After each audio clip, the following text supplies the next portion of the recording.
hear the music in a minute. I'm going to start with a little bit of calendar. So mostly I'll be talking at first. Yes. So we're probably live, so just keep that in mind. I want to say thank you to first my guests for joining me today. I also want to say thank you to all those people that take time out of their day and listen. I'd like to believe I have a good message that I am trying to move us in a particular direction and move people to action. So I'm hoping I inspire people to do that. We're ready to roll whenever. Good morning. This is Eric Rollins, the Constitutionalist here on 1550 KXCX, the best talk in town. I think it'll be a lively show today. I am joined by Amnon Shor, as in the candidate, as opposed to I am sure, but not Amnon. This is Amnon. We start with our calendar, opportunities to get involved, and there are a few things going on this week here in the Central Valley. July 2nd, the Sons of 76 are having a kind of a big patriotic party at the Elks Lodge in Hanford. It's this Saturday, July 2nd at 6 p.m. It is called a Colonial Jamboree. It'll be a costume party, though costumes are not something you have to wear, but if you'd like to, might be kind of fun to dress up in some patriotic way. They're going to have a raffle. There'll be music and dancing. They're also going to have a silent auction. Should be a good time. Wish I could go. Unfortunately, I'm in the Bay Area that weekend, or this coming weekend. But I'd encourage you. It's $50 at the door, but that includes dinner. Should be a good time. I hope they have a good attendance. I'd encourage you to go.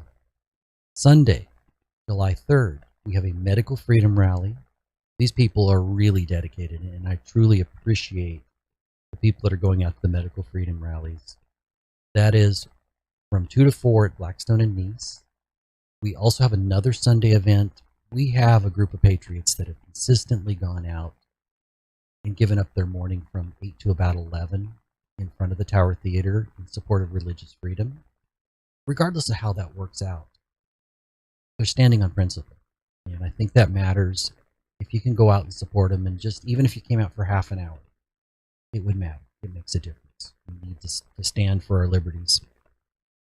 Let's see. Monday, the 4th of July, at Shaw and 41 at the overpass on both sides. They're hoping they have enough people for both sides, and they have in the past. They're going to have a flag waving rally, just kind of a chance to get together with like-minded folks and celebrate the greatness of this country. Chance to kind of rally the troops. Hope that's successful again Monday. During those hours, I make what I can. Tuesday night, the Kingsburg chapter of Constitutionalists for California is meeting.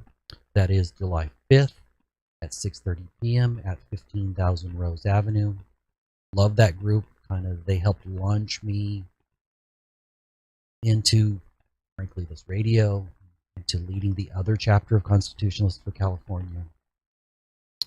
Those are definitely my pack, or I'm part of their pack. July 7th, Thursday, the Clovis chapter of Constitutionalists for California is having a meeting at 6:30 p.m. at the American Legion Hall. It's a lively discussion. We have a lot of true patriots, and I'm proud that I'm part of that. Enough with count. Get involved. I hope you make one of those. I have a guest that I think you're going to enjoy. Amnon Shor. He is running for State Senate, District 14. Welcome. Thank you for having me. So why'd you get involved in this?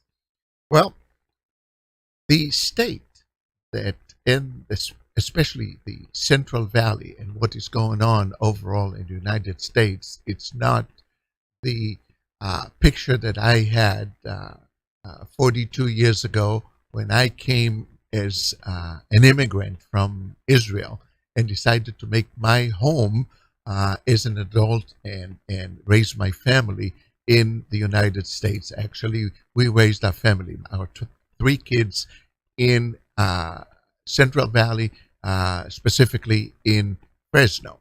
So things have changed dramatically and went more to the radical left rather than a centrist kind of a state with that there is a room for difference of opinions right now, unless you toe the line with the left. There is a cancel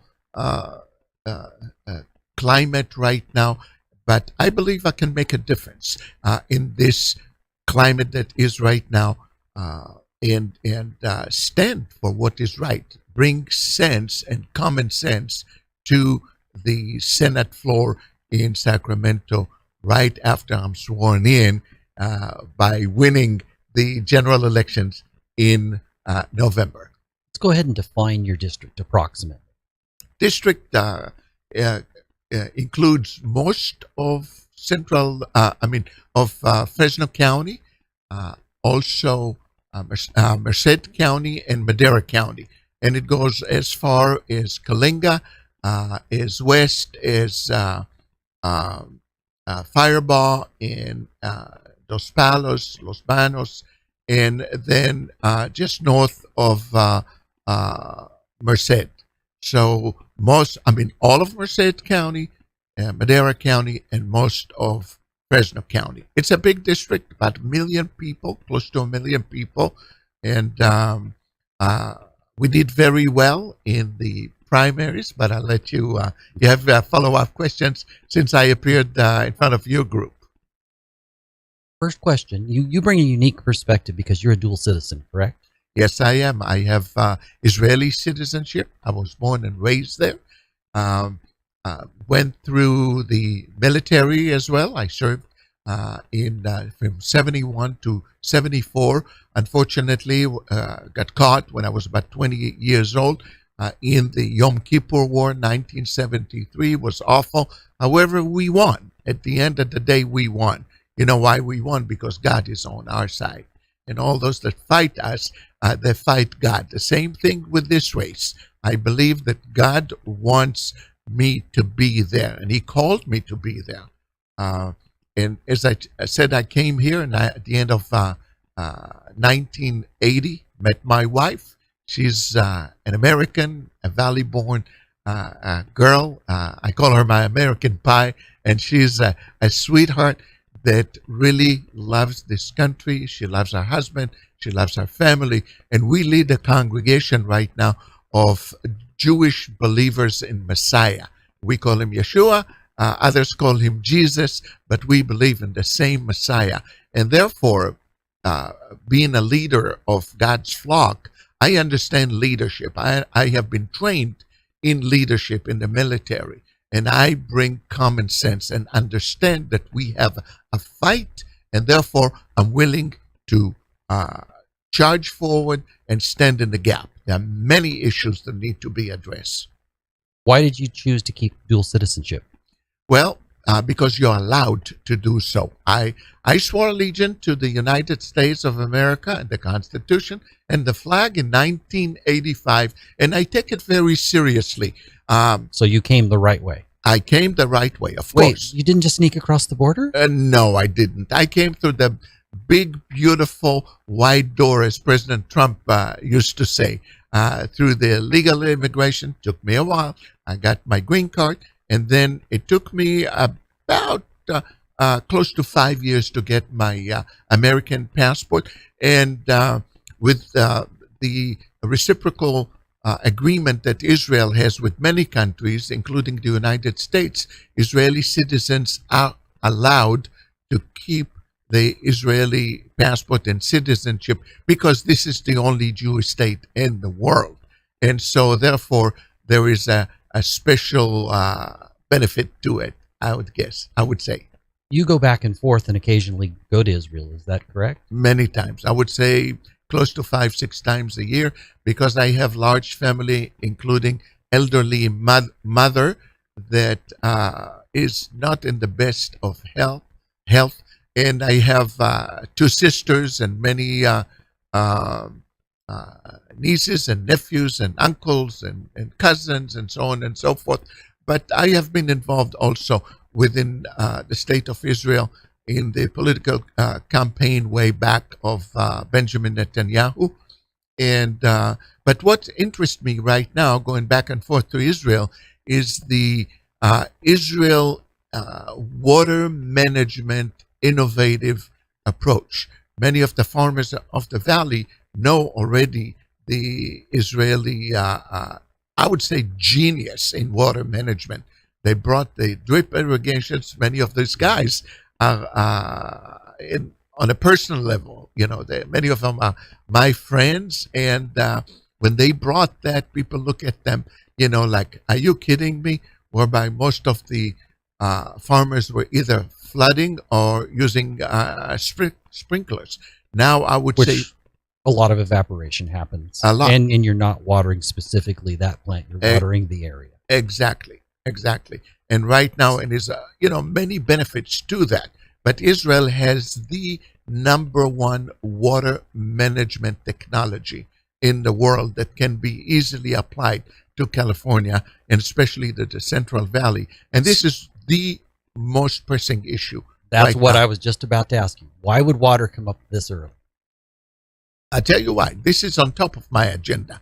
And last month, when I visited Israel, I had a chance to meet the number one guy that was the literally in charge of the water authority in Israel. And when I sat with him, he said, you know what? I know what your problem. I know your problems. I'm very aware of it, and I have many suggestions. So I said, okay, how about after the election? First of all, I want you to educate me right now so I have an educated answers to the questions that come about regarding water. But he said that the problem in California, it's not especially the Central Valley, is not the lack of water, but lack of management. And that is the big issue, management of water in California. And so this is, So then what do we do? If you got to sit down with him, what were the suggestions? Well, there are a few issues that needs to be addressed. Number one is, what about water reclamation of many different cities here? Many of them go through cleaning the water. But he said to me was something which was absolutely amazing. And I know it's done in Israel, that what they call the gray water. Okay, the gray water that which comes can be used for irrigation. It is being used in irrigation. You see, the southern part of Israel, pretty much from, say, maybe 10 miles south of Tel Aviv, is all desert, all the way down to the Egyptian border, the city of Eilat, which is on the Red Sea. It's all arid desert. But through technology and through the right water management and innovation, you go and you see how many beautiful green fields and orchards that are blossoming over there. They even found an area where there is the salinity of the ground is so high. Guess what they did? They're raising saltwater fish, which is absolutely genius. So taking this technology and bringing it here, because look, if we do not have enough water for our farmers, especially on the west side of this valley, and they have to let go of their fields and of the ranches and crops, and the land lays fallow, and there is no food. Mm-hmm. And when there is no food, there is famine. Well, there's famine, and we're broke. And we're broke. The whole Central Valley exactly revolves around agriculture. It involves or is connected by one or two steps to pretty much every job. This is in your entire district. The Central Valley, Eric, is the heart of the state. And if you take a human body and you realize that there is not enough blood coming to the heart, guess what happens? The body dies. Yeah. And if we don't have water, which is the blood of this valley, we do not produce enough food, not only for California, but for the rest of the states in the Union and around the world. I traveled the world, even, in remote places in China, and guess what? You see pistachios, you see almonds, you see dates, product of Central California. Many times you would see Madera, and you would see Merced, you would see Kingsburg. I've seen those names, or Reedley, all over the world. And so if we do not have enough water, we pretty much dead, and there is a lose-lose situation. Managing water the right way, it's a win-win situation. We're going to go ahead and take a break. So we're going to go ahead and take a break. This is Eric Rollins, the Constitutionalist, here on 1550 KXEX, the best talk in town. Jose, I can't see my counter. Thank you. So I did guess approximately right. When we come back, I'm just going to, if you have a final thought on water, we can wrap that up. Yes. Because I knew there was more to be said. Yes. Desalination. Yes. That's the biggest thing. Leave it for when we come back. Yes. Okay, we're going to go ahead and come back. This is Eric Rollins, the Constitutionalist, here on 1550 KXEX, the best talk in town. Today I am joined by Amnon Shor, and he is running for State Senate position, District 14. That largely includes all of Merced County, all of Madera County, and most of Fresno County. Yep. So truly an agricultural district. For sure. And we're talking about water. So go ahead and finish your point. Well, second idea, it's not just an idea, this is a solution, is the desalination of seawater. We have such a large coast all over the states, meaning all our west side of the state of California, all the way from the top, all the way down to the Mexican border. It's all sea water, the Pacific Ocean, and we can set up desalination plants that will supply most of the need of California water. You can you can build desalination plants that can take seawater, which is salty, and turn it into clear drinking water. In fact, Israel was the first one. I remember seeing that when I was a kid in the south city of Eilat, which is on the Red Sea. There was a professor, an engineer by the name of Zarkin. Zarkin was the first one that created and built the number one desalination plant in the world. Since then, Israel has gained a lot of knowledge, and the technology has been improved dramatically. Israel today, and this is a model that we can learn from. It's not just because I'm an Israeli. Of course, I have a little bias that goes without saying. But the thing of it is, what I'm looking is, I chose to make my home and to live my adult life in the United States, in the state of California, and especially in the Central Valley in Fresno. I lived here for 36 years, so I have a vested interest because I have children, and I have 3 children, 7 grandchildren that I am working hard that we can leave them with a future. And when they look back years after I am gone, they said, "Wow, you know what?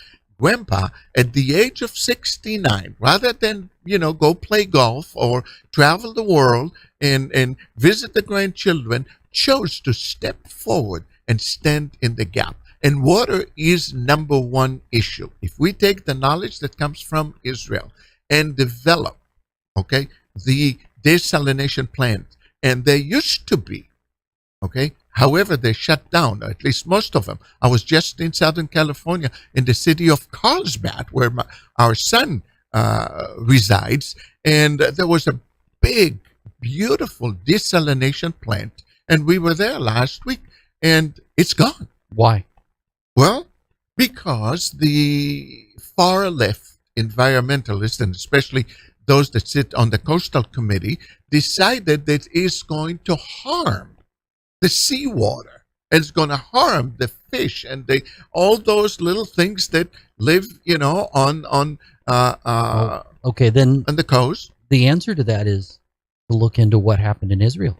You need to actually have the research that says, wait a minute, what's going on in the coastline of Israel? Because they have multiple desalination plants. Of course, and it supplies 70% of the needs of the water of the states of Israel. Until then, there was just one small lake that's called the Lake of Galilee, or the Sea of Galilee, Lake Kinneret, that was supplying the entire needs of the state of Israel. However, with also drought of several years and the level of water that went down, they had to come up with innovative solution. And this is what takes place right now, to the point that Israel now starting to export water to the Gulf states, as we have Israel. I say we.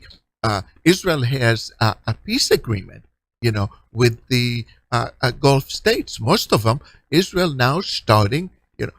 We import their oil and ship it to help them ship it to Europe, and then therefore I always say we're here, but as you said, I have dual citizenship, but they really brilliantly do that, and so we can bring it. We can bring this technology and develop that, and it's not going to harm the ocean, because what you're doing, you're putting the brine. Okay, you're putting the brine, which is salt water, back into salt water. So what's wrong with that? What about the cost of desalination? Well, my friend said that what it takes, the initial investment, yes, it is high. It's in the billions of dollars. Give that as it is, it's a fact. However, the benefits really outshines the investment or the input into building that.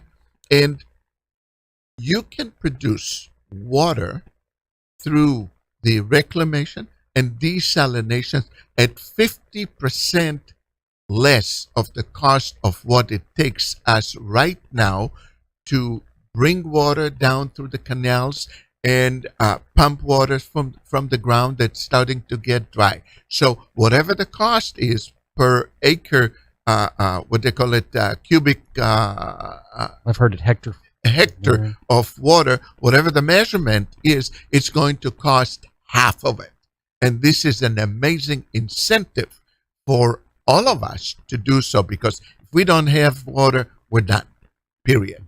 Well, and all the population is or most of the population is in the non-agricultural areas, right next to the coastal. That's right. But so if they had their own water source, we could produce whatever fruit, exactly, nuts, etc. we needed. Yeah, and you see, the water problem is not just the Central Valley or the state of California. This is a national security issue, because California, we're here, we're the number one economy in the union. Mm-hmm. I don't know if you know, about number 5 in the world. We are number 5 in the world. We are bigger than Germany. No, we're just kissing them, literally. I thought we passed them. No, not yet. Not yet. Well, number 1 is the United States, obviously, China, Japan, Germany, and then California. We produce almost $3.3 trillion a year. The next state is Texas, and Texas makes about a third of what we bring. We have everything here. We just need the right management. And if we let the radical left, and especially my opponent, Caballero, she's radical left. When you say, for example, and I'm going to switch to our next issue here. The next issue is the sanctity of life. The sanctity of life, meaning protecting the unborn. The truly innocent. And the Protecting, innocent. well, it's not just that they're unborn. There's one point in your life where you're innocent. That's true. Who's going to be an advocate for those people? That's true. And I am a strong advocate. I'll tell you, I have 7 grandchildren, and I look at every one of them. It's like the entire universe is that God has put in every single one of them. It is absolutely amazing. And my opponent actually co-authored a law in a bill in California that you are allowed to literally take the life of a baby that survived abortion up to 28 days. You see, I'm pro-life, and there is no such a sugar-coated pro-choice slogan. No, if you're not pro-life, you're pro-death. You see, that's the exact opposite of it. And I am pro-life. When I was asked... well, this battle's now come to the States. Exactly. And now California, what they want to do is to make California a tourism state for abortion. Not only that, that many corporations... You mean a death center? A death center, exactly. Over 60 million children have been aborted, literally have been murdered, since Roe v. Wade in 1973. Thank God that it was overturned. Look, there are some times, okay, I am pro-life, but there are some times and issues that has and cases that they'll have to be examined on the individual basis. Okay, so the idea is to protect the unborn, because the unborn does not have a choice. It's a person. You see, God called Cyrus. See, I'm a rabbi, so I'm not the expert on the Bible, but I have a lot of education from my childhood and, of course, my schooling later on. I lead the Messianic congregation here in Fresno since 2004. But here's what God said. He called the king of Persia, Cyrus, by name. And he says, I have called you to be a shepherd to my people 400 years before he was born. You see, he called the prophet Jeremiah. He says, when I have created you and made you up, made you, literally, God created him in his mother's womb. He already dedicated him as a prophet in Israel. And you tell me that there is no life in the womb, and the baby, it's not a fetus schmetus, it is a baby. It is a human being that have absolutely no choice, no voice, and I am standing strong and being the great advocate for life of the unborn. Well, I have a challenge for anybody that is pro-choice. Please watch an abortion. I still have nightmares, and it's been close to 20 years. Really, I never watched one, but I have watched. Well, if I'm going to have a true opinion on something, and I was kind of debating where I needed to be on this issue, I watched it, and it was truly the most horrifying thing. It is. It is murder. It's terrible thing. It's unthinkable. It is barbaric to do such thing to an unborn human being. They literally tear him apart, and it is proven that they actually know and they feel the suffering of what they go. Well, and I want to point out that most of the world, you can't have an abortion after 20 weeks, in many cases 15 weeks, or in some countries not at all. And we have protesters that are, well, they're going the path of BLM. Yes, they're claiming it's protest, but it's violence. Yes, over indeed. this. Yes, indeed. It is interesting that they're for violence to the baby and for violence when they don't get their way. That seems like an immature child. Well, yes. However, let's put a threat, and then this is my third point. Let's threaten the existence of a law keeping society. You see, when these organizations, the far left, the anarchists, when they go and protest, they don't protest like us, being in orderly gathering, just raising our voices, raising our flags, raising the signs and banners. They go berserk. They go violent because they are funded by those that want to tear down the fabric of this nation. And the fabric of this nation is the family unit. And when they tear down the family unit, then the rest is history. They teach children that it is easy on these video games. They choose their weapons and they go and kill people. And so then why should we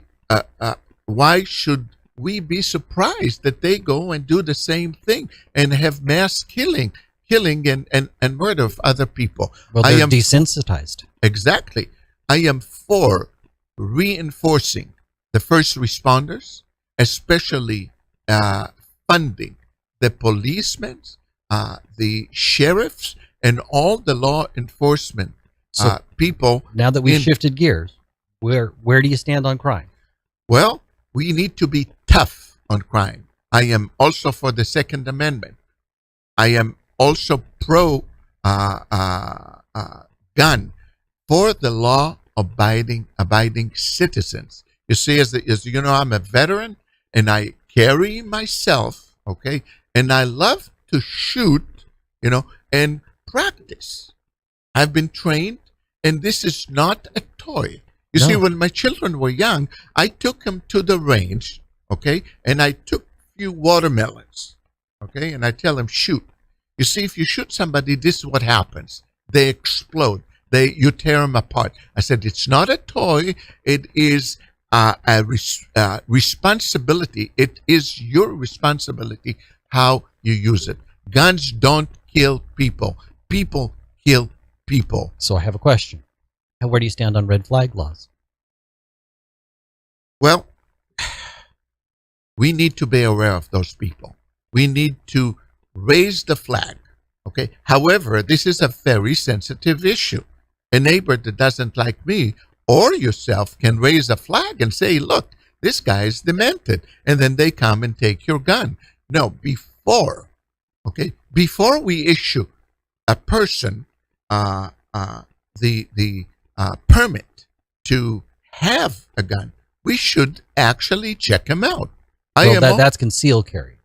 That's concealed carry, but also you cannot just go and purchase a gun and walk out without. Even at gun shows, it's not the same level of check that a concealed carry person gets, but it is still an immediate check. Yes, true, and it should be. Why should we give guns to those that they have? If they have a criminal record, absolutely not. You see, and we need to be tough on crime. Those that commit the crimes, they are not law-abiding citizens. Those are criminals. And you know what? The people that's going to be punished is people like ourselves, the law-abiding citizens that carry and store and have them in their homes, and they are responsible people and sensible people. The criminals will always get them. You see, they will get them illegally. And what we see the murder and mayhem and anarchy in downtowns of many of those liberal states, and crime is on the rise. So we need to fund our police. We need to support them. We need to stay with them. I tell you, when I drive and I see a patrol car anywhere, with my wife, I lower my window and I say, hey, they lower their window and I tell them, listen, we love you. We support you. And when I see them in restaurants or coffee shop, I always make sure that I buy their drinks or I buy their lunch. Always I do that, and I tell them, I'm a veteran, I support you, we love you, and we appreciate what you're doing. You see, many, they all go out in the morning, and they have wife and children, and they don't know if they're coming back in the evening to their families. And unfortunately, those are criminals right now that targeting them and call them all kinds of awful names. I am with them, I support them, and I will do that when I get to Sacramento. And remember, I have a website that is shoreforsenate.com, shoreforsenate.com, and I need not only your votes, I need your financial support because my opponent has a lot of money and she's been there as a career politician. And my slogan is, Eric, Shore for sure, State Senate. Shore for sure, State Senate. Donations don't have to be a large amount of money, even if it's $5, even if it's they're willing to make phone calls or walk districts or talk to their neighbors. All of those things matter. Exactly. So it doesn't have to be a big commitment, but you do need to take the step. If you believe in this man, I suggest that you do that. And I appreciate that, Eric, and thank you and everyone that's going to support my campaign and eventually being sworn in Sacramento comes next November. I think the swearing is in January. Now, my group had a few different questions. Yes. What skills, specific skills, do you bring to the office? Honesty, leadership, integrity, and bringing common sense when there is no common sense, knowing right from wrong, and standing and calling. Wait, that means that their truth can be defined? Absolutely. When you well, know, and I'm somewhat sarcastic there, but the Yeah. left seems to believe that, well, maybe this is okay, but maybe not. But, I need to stand for the current thing rather than, wait, there is a set of rules to live a successful life, and they give us guide rails. First from God, second from our local laws. Well, second from our Constitution, then our state constitution, down to local. Right. Yeah. Well, as I said right, knowing right from wrong, and calling right, and when it's wrong, calling them out. And if we can get, see, this is the trick here. Right now, they railroad us, meaning, they run over us, roughshod. And I'm saying about the 9 state senators that are conservative Republicans, and they have over the 2/3 majority. Right. We have 9, and if we get 5 more, and I'm one of them, if we get 5 more and we get 14, we can deny them the majority, the 2/3 majority, and we can stop them on many issues, and So- we will have a voice, not just 14. Why don't we get 21, and then we have the majority? This So- is not a pie in the sky. The way it's set up, it's similar to the filibuster in the state, or excuse me, in the In the Congress, US. in the In the US US Senate.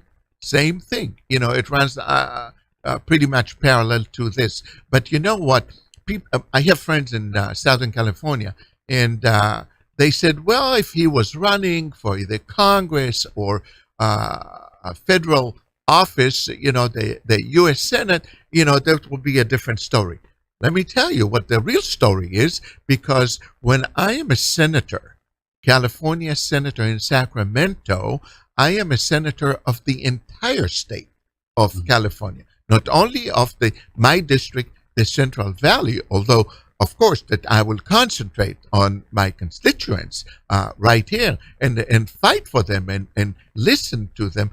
But the decisions that are made in Sacramento affect every citizen of the state of California, whereby on the federal level, it affects the entire United States. So, in effect, as a matter of fact, I have more to say about the state of California than on the federal level.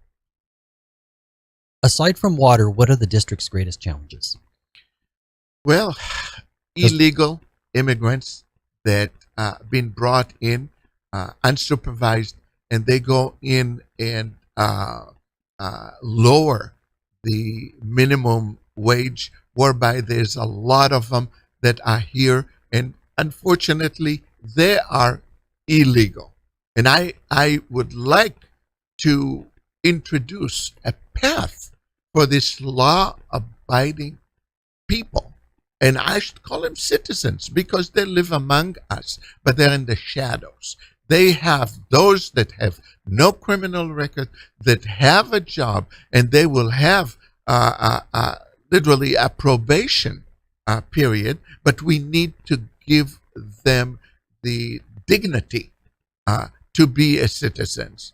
So this is a big challenge. Crime is a big challenge. Just a few days ago, huge amount of fentanyl was caught by the sheriff of Tulare County, only that the judge decided to let him go to post bail on their own. Well, they had lots of drug money, so they had money for bail. Of course they did, but meaning on their own recognizance. Are you kidding me? Those are criminals that brought death. Well, and enough fentanyl. You look at that amount. You could kill millions of people with that pile of fentanyl. Tens of millions of people, and here they come. So we need to get a hold of those criminals, and not to offer them a sanctuary states or cities, but to toss them out of here, and to make sure they don't come back. Well, but we'd have to have control of the border to make sure they don't come back. Seal the border. Doesn't Israel have a sealed border? Absolutely.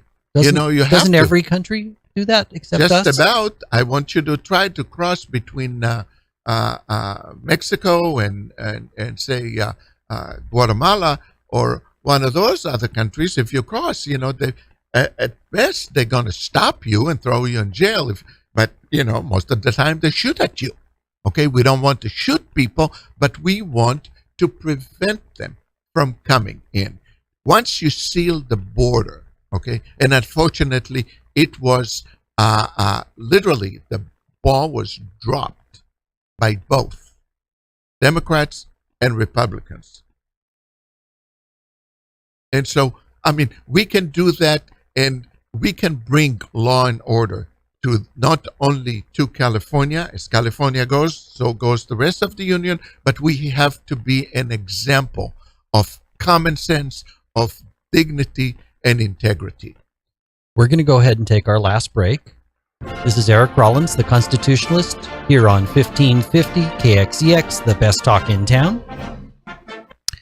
When we come back, I want to focus on hope and solutions, because there's a whole lot to gripe about, isn't there? Mm-hmm. It's an insane world. But it's not useful to only focus on that. We need to have a path forward that changes things. Right. And we need to provide and be the party of hope if we're going to be elected. That's right.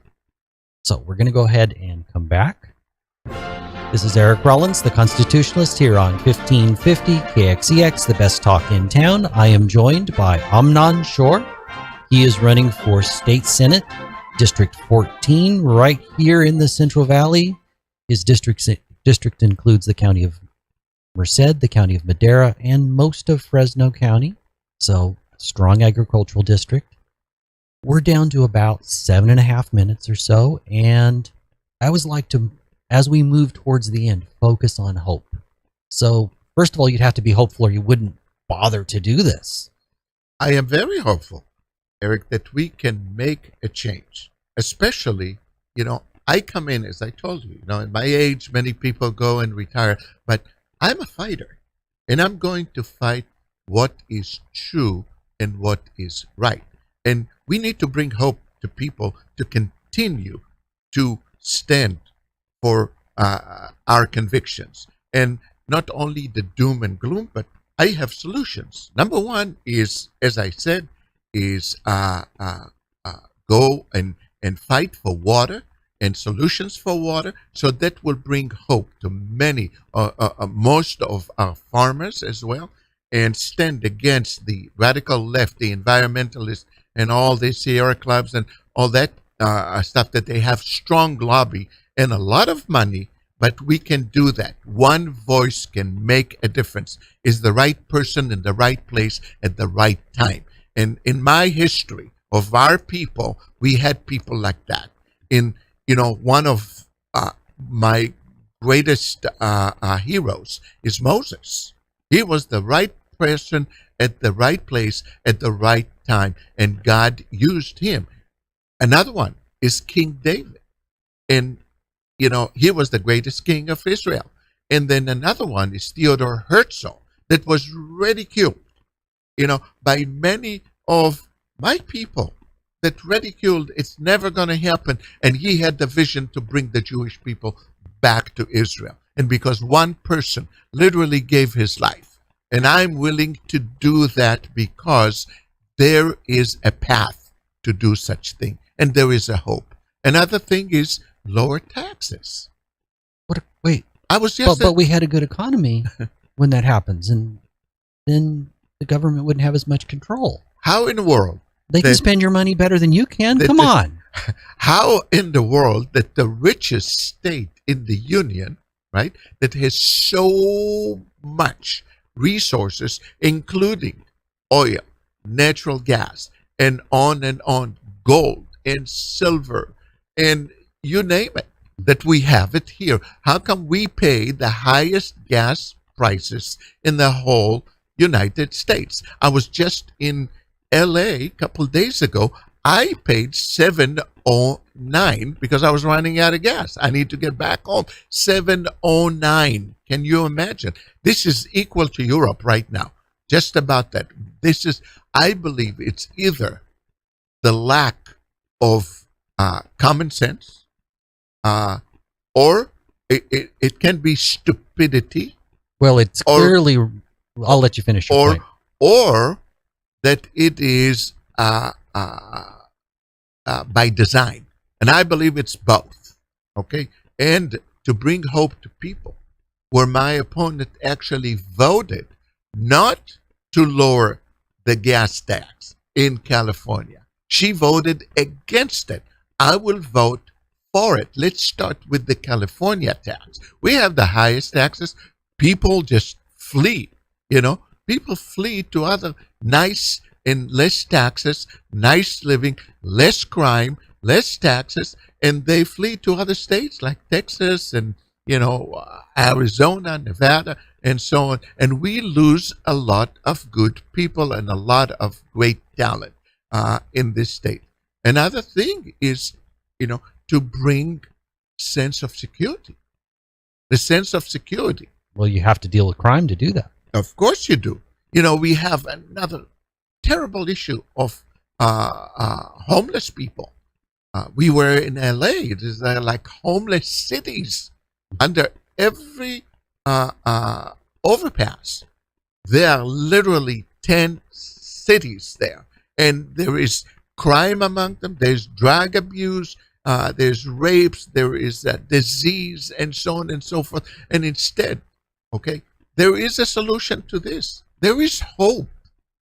And people should not give up on hope. If we give up on hope, what are we going to live for our next generation, for my grandkids and my great-grandchildren?